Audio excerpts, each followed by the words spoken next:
Hey guys, how are you? This is Ryan Pringle with the Pringle team of Keller Williams. And I've been getting questions lately from clients regarding Prop 19. So Prop 19 was just voted in this last election, and basically what it does is allows California homeowners to transfer their property tax basis from their current property to their new property that they purchase. It's got some good points and some bad points. I'm going to go over those with you both quickly today and answer some of the most common questions surrounding this proposition. So basically what this did is it allows homeowners that are over 55, severely disabled, or who had a substantial damage from a wildfire or other natural disaster to buy a new property and take the property tax basis on their old property to that new property. This is really beneficial if you've had a property for a long time that you're only paying, taxes on, say, an assessed value of, 400,000, but the property's really worth $1 million, but you're not paying property taxes on that million. You're only paying property taxes on the 400,000. This would allow you to go ahead and go out and buy that bigger house and keep the property tax basis of the smaller house. There was used to be able to do it before, but it was limited to one time, and you were limited to certain counties that you could transfer from or within, and you had to be over 55. So the significant changes with this are now you can transfer to anywhere in the state. You can transfer the old way. You had to buy a property that was valued at the same or less. Now you can buy a property that was valued at more. There is an adjustment made if it's of greater value. And you're not limited to one time anymore. Now you can do this up to 3 times, and actually victims of natural disaster can do it at unlimited times.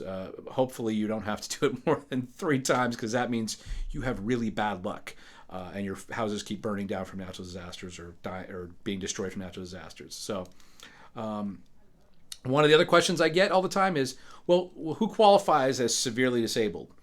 And what I would say to that is any person who has a physical disability or ailment that results in a functional limitation as to employment or other activities is likely to qualify. When do these benefits go into effect is the other question I get a lot. And of course that is April 1st, 2021 is when it goes into effect. Now the good news is you don't have to purchase a replacement property after you sell your property. You can actually purchase the replacement property first and then sell your residence. So that's good. Now, one of the biggest downsides is because, tax man giveth and the tax man taketh away. So the biggest downside to Prop 19 is that they've taken away the ability to do intergenerational transfers without a property tax reassessment. So what that means is you used to be able to will the property to your child or grandchild, and that would be a non-taxable event. They changed it up now. So now, if you can still have some of the benefits of that, but it had to be your primary residence, or the person that died had to be their primary residence, and the person that's inheriting it, grandchild, child, or grandchild, has to make it their primary residence. So they can't just turn it into a rental property. If they turn it into a rental property, then they do have to pay a new property tax reassessment on it. And even if there's a difference between the taxable value and the actual value is more than $1 million some upward adjustment will be made in the taxable value. So even if you are going to keep it as a principal residence and there's a difference in that taxable value, they're going to reassess it. And of course, these rules kick in as of February 16th of this year. So they give you till April 1st, 2021 on the good part of it, but the bad part of it takes effect February 16th of this year. So hopefully this clears up some of the questions that you may have had.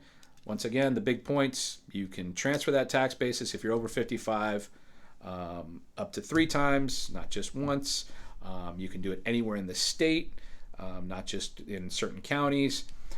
And if you are a victim of a wildfire or natural disaster, you can do it unlimited times. So Like I said, hopefully this clears things up. If you have any more questions on it, feel free to reach out to me anytime. I'd be happy to answer them. You can reach me at 818-802-3966, or you can always email me at thepringleteam@gmail.com.